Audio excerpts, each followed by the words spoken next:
नमस्कार, मैं सौरभ शुक्ला और आप देख रहे हैं न्यूज़ 18। एक सड़क हादसा, लेकिन इस हादसे ने फिर से पूरे अतीक अहमद परिवार को सुर्खियों में ला दिया है।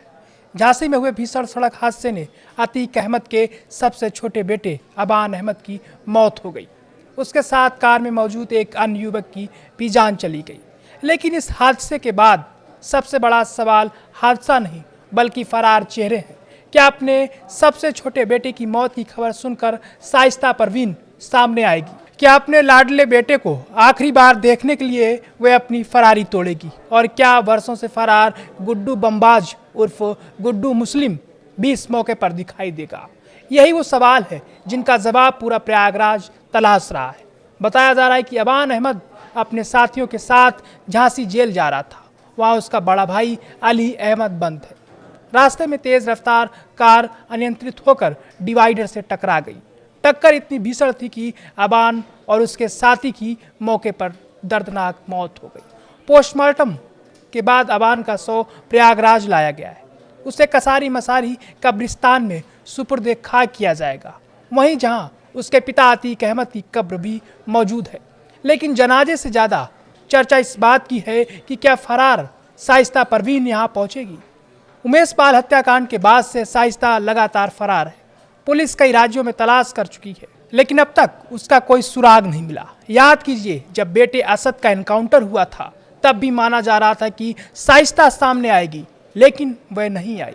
जब अतीक अहमद और अशरफ की हत्या हुई तब भी पुलिस ने कब्रिस्तान के आसपास कड़ी निगरानी रखी, लेकिन शाइस्ता नहीं पहुंची। अब एक बार फिर वही सवाल सामने है, क्या इस बार एक माँ अपने सबसे छोटे बेटे की आखिरी विदाई में आएगी या फिर फरारी ही उसकी मजबूरी बनी रहेगी? और अब बात उस नाम की जो हर बार चर्चा में आ जाता है, गुड्डू बमबाज यानी गुड्डू मुस्लिम। उमेश पाल हत्याकांड में बम फेंकने का आरोपी लंबे समय से फरार है और पुलिस की वांटेड सूची में शामिल है। जांच एजेंसियों का मानना रहा है कि ऐसे पारिवारिक मौकों पर फरार आरोपी अपने परिवार से संपर्क करने या चुपचाप पहुंचने की कोशिश कर सकते हैं। इसी वजह से इस बार भी पुलिस की नज़र सिर्फ शाइस्ता पर नहीं बल्कि गुड्डू बमबाज पर भी रहेगी। हालांकि अभी तक ऐसी कोई आधिकारिक जानकारी या पुष्टि नहीं है कि शाइस्ता परवीन या गुड्डू बमबाज जनाजे में आएंगे, लेकिन संभावना को देखते हुए सुरक्षा एजेंसियां पूरी तरह अलर्ट पर है। कब्रिस्तान के आसपास निगरानी बढ़ाई जा सकती है। हर आने जाने वाले पर नज़र रखी जाएगी, क्योंकि पुलिस कोई भी जोखिम नहीं लेना चाहती। अगर कोई फरार आरोपी यहाँ पहुँचता है तो उसके लिए बच निकलना आसान नहीं होगा।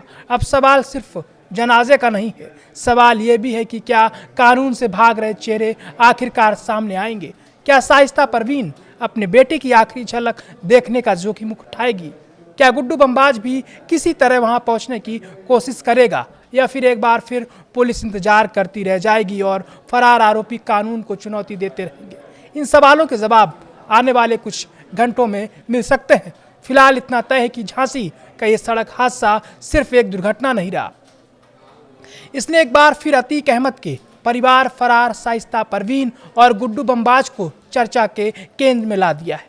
अब सबकी निगाहें प्रयागराज के कसारी मसारी कब्रिस्तान पर टिकी हैं, जहां एक बेटे को सुपुर्द खाक किया जाएगा और साथ ही यह भी देखा जाएगा कि क्या कानून से भाग रहे चेहरे सामने आते हैं या फिर ये कहानी एक बार फिर सिर्फ अटकलों तक सीमित रह जाती है।